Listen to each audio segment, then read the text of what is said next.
kan zirlai chun zom le ila ania kan zirlai kha number an sange kan thlet to ti chuan number som ni le pali ha kan zawa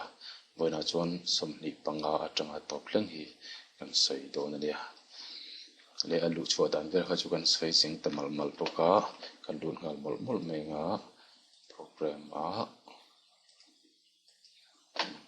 hei bok hi lo lang le ta thil kan zir nual to a chun som ngal mol mol me tiang boina kan zir lai tu chu number som ni panga na atang hian kan tran don ani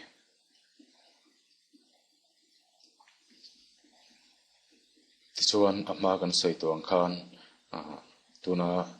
C volume chunga user directory chunga MIT directory a son kan meka chung directory chang chon chok du taila cd direct in chok me o backslash kan tia enter kan tileta le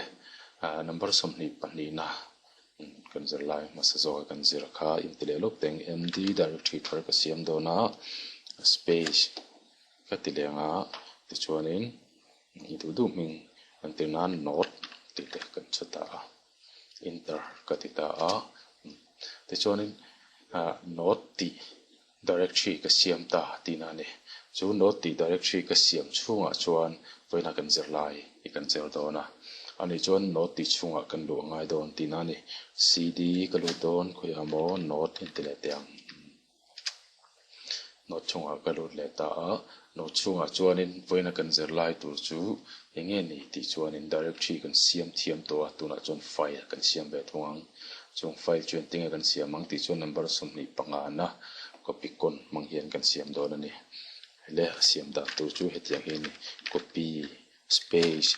kon kan tianga space kan tilenga kan file min tur kan tinan mika kan ti chinanga copy con space mika katita a enter katile chia tichuan ka enter chia khan file ani angin idu du thu chu theita ne mika sia ka o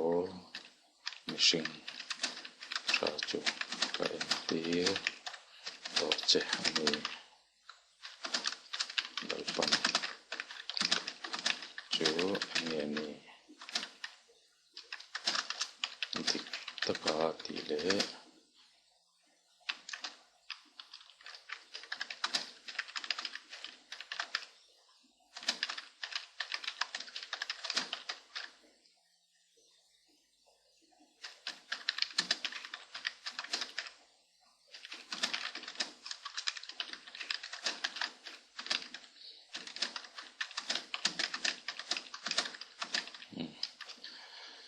itu du thu chu theita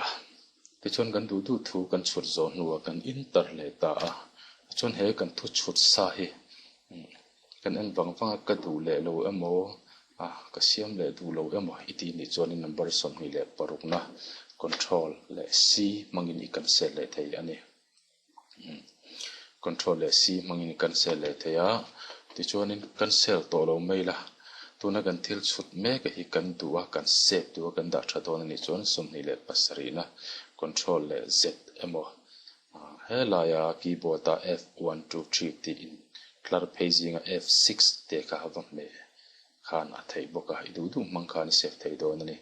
control le z kan manga so chumi zo control z te ka press no enter ka ti ta tichuan file ka siam zo ta tina ni c chunga note ti directory chunga mikati file ka siam zo ta tina ni tichuanin chu ka file siam zo ta ka chu antinan cls kan clear de nga number som hi le pa ariat na mangin kan file siam ka en le don ta ila he note chu hian enge ti va display don khan ma kan lo zir to dir mang khan display thayanga so achunga chuanin bika ti lo amang chu mi ka chunga chuanin lekha ha ka chuchok sia kha ka lekha chut a file kha va display le donin number som ni pariat na mangin type type nani type ka tianga enge ke don mika ti kha ke don inta ti chuan ka lekha chut zong zong chu aron lang le ta kha kan file siam to sa ven le na ania ti chuan cls kan ti le anga dir kan ti le teng no chunga chuan mi ka ti file kha kan nei ta kha file kha copy tam tak kan lo siam du ta a chu tianga copy san kan siam le don ni chuan a duplicate file kan siam le don ani chuan ka copy don iti anga space engmoi copy don ti chuan mi ka ti hi ka copy don space i du file name tu chule me ang ming thar tu thu ti kan chunge enter kan tianga ti chuan mi ka ti file kan nei kha thu ti chunga in copy ve don ta ti na ni en chiang le tiang cls ka clear anga dir ti khan mi ka le thu kan nei ta mi ka tia ka thil chut kha thu ti chunga pom ve vek ti na ni en ve chin teang file en na kha type tai ti nia enge kan en don thu le mi ka chunga kan thil chut nei kan ai nang ta vek ani ka kha a duplicate siam dan ania tin copy hi chang chang na man thea chi thum la ya te pom man thea tuna khan a duplicate siam nan kan manga en le chinang dir no chunga hianin mi ka le thu nei ta duplicate kan siam nen khan hamte pan hi kha combine kan du ta kan combine don chuan copy mang tho khan a combine le thei ta ni tin nan copy don kan tianga mi ka plus mi ka le thu ti hi ka combine don space khoya nge combine don en tinan bible bible chen tang enter ti chuan bible ti chunga chuan mi ka le thu kha ka va combine ta tinani en chiang le tang cls ka tianga dir chunga thil om kan en le ta a chunga thil om ken le chon so bible ti khalo om bel ta ani le bible chunga chuan khami mi ka le thu ti in sia ka kha a in combine em ti en le don teng type file en la kha ne le maya bible bible enter ka te le ta so a chung zo ka mi le noi zo ka mi copy ni khalo om ta ni mi ka le thu ti chunga thu ziak ve ve ka bible chunga a lo va in combine ta ani le om zia ta ka chon copy ti kha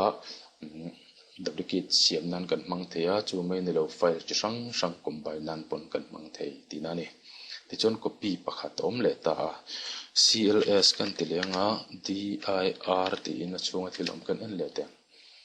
ti chon bible le mi ka le thu ti so kan nei ta tu amaya so ho so khoya nge om ti chon c drive chunga note ti folder chunga om c drive chunga note ti folder chunga oma om zia tak chon c volume chunga note ti directory chunga oma chu su c ni lo drive tanga te kan va copy du thei chu tinga kan copy du chuan tuna copy ti tho khan avati thei le ta copy hi chi sang sang chi thum la ya kan mang chin to na ni chu ka copy don kan ti le ta enge kan copy ang I copy tu ra khai chulang en ti nan bible bible hi ka copy don space khoyang I copy tu en ti nan d drive a copy don ta la d chu to panga d colon e ani chuan e colon f ani chuan f colon tuna chuan d chunga kan da don awangin d colon kan tia enter kan te le ta ti chuan d chunga chuan ava copy ta ti na ne d chunga kan copy ta a d chunga kan copy nge ani ti fin fia le don tai la d chunga kan copy nge ni ti kan fin fia don chuan number som thum pathum na mangin d colon kan ti le rong atanga enter kan fe khan tuna son c drive a train d drive a kan om ta dei ti na ni ti chuan d chunga chuan eng nge om ti en don tai la dir kan ti ta a d chunga thil om ho song aron lang ta ta chuan na chi na kan copy lu ta bible po kha alo om ta chu bible chu kan copy nge khan ni em ti fin fia du pon type ti kha file en na ni a bible bible itel emang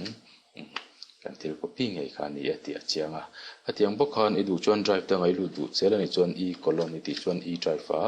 f colon ni pon f drive a ni le me c a khan ka lu le duwe iti pon c colon enter itel emang a c chunga le clear le lok teng cls ting kan clear a dir chunga thil om kan display le ta ti chuan tuna kan thil siam ta bible te mi ka te thu te ho so kan erase le duwa kan thiat le du ani chuan number som thum le panga na mangin erase erase ke erase don engmaw ti chuanin mika space le tina ni maya thu in tar te chinte ti chuanin kan file siam ho pai le na chu erase ani ta ni chu dir in tele te ang ro an nok ya mai cls ti la dir tele te ang ti chuan na china mika le thu kha alo om to lo kan clear ta tina ni ti chuan ato ber tan number som thum le paruk na he kan command prompts atang hianin do sa tang hian chhuah du ta ila close du ta ila exit ti hi achuana ani kha zong kha dos azir lai chu ni kan zo le ta